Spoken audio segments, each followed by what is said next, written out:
OK. Si vous voulez passer une journée pleine d'activités, je vous recommanderais fortement le parc Drusilla's. Drusilla's est moitié zoo et moitié parc d'attractions. Personnellement, j'adore visiter le parc. Chaque fois, c'est super, même sous la pluie. C'est une vraie expérience pour toute la famille, y compris les adultes. Je garde des très bons souvenirs de mon enfance et, à mon avis, il vaut la peine de la visiter. Sussex est reconnu pour son tourisme. Il y a beaucoup à voir.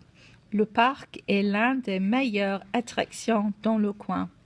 Ils ont une grande variété d'animaux.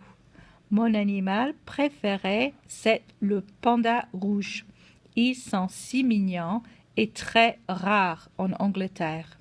Le parc Drusilla's, c'est une expérience passionnante. Et comment sont les tarifs? Ça dépend. Si vous visitez le parc le week-end, c'est plus cher. Vous êtes combien? On est 5 personnes. Combien d'enfants? 3.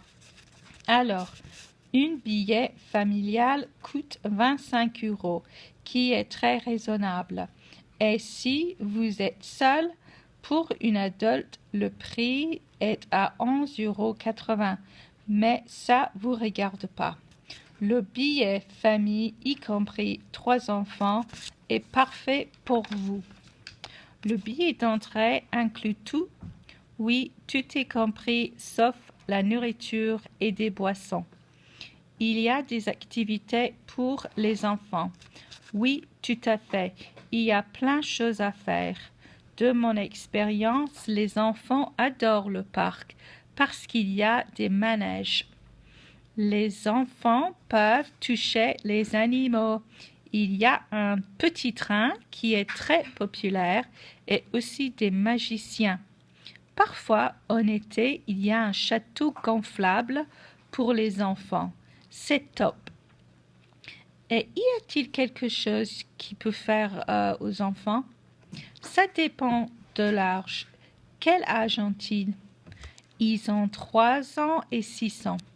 Bon, alors, vos enfants ont le droit de tout faire, mais ils peuvent être toujours effrayés par des animaux. L'année dernière, un singe a piqué une banane d'un enfant. Alors, il faut être vigilante. Aussi, des lamas crachent beaucoup. Faites gaffe. Merci. Et est-ce qu'on peut y manger? Certainement, il y a un café pour les casse-croûtes qui n'est pas très cher.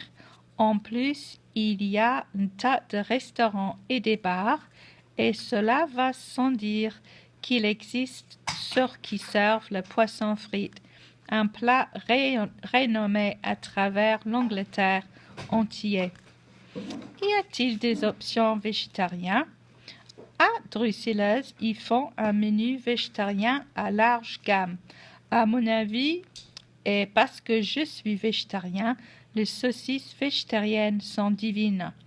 Ils servent aussi des fromages du chèvre du coin et encore, quand j'ai goûté ça, j'étais aux anges. Et c'est comment l'histoire du parc? Drusilla's est une entreprise familiale fondée en 1922. Le nom vient du fondateur du Drusilla's, Captain Anne, qui l'a donné le nom de sa femme, Drusilla. Est-ce qu'il y a des autres attractions dans le coin? Eh bien, il y a la ville de Brighton à explorer. Brighton est une grande ville sur la côte et possède l'une des plus belles plages du pays. Et si vos enfants et vous avez envie d'être aventureux, alors vous pourriez essayer Hat Adventures. Là-bas, ils font escalade. On est à quelle distance de Londres ici? D'ici, nous sommes à peu près 80 km de Londres, qui représente environ 2 heures de route dans une voiture, si vous n'avez pas beaucoup de circulation. Vous avez envie de visiter la capitale? Non, je crois pas. C'est bon, on va rester sur place. Merci beaucoup pour votre aide. Pas de problème. Bon voyage.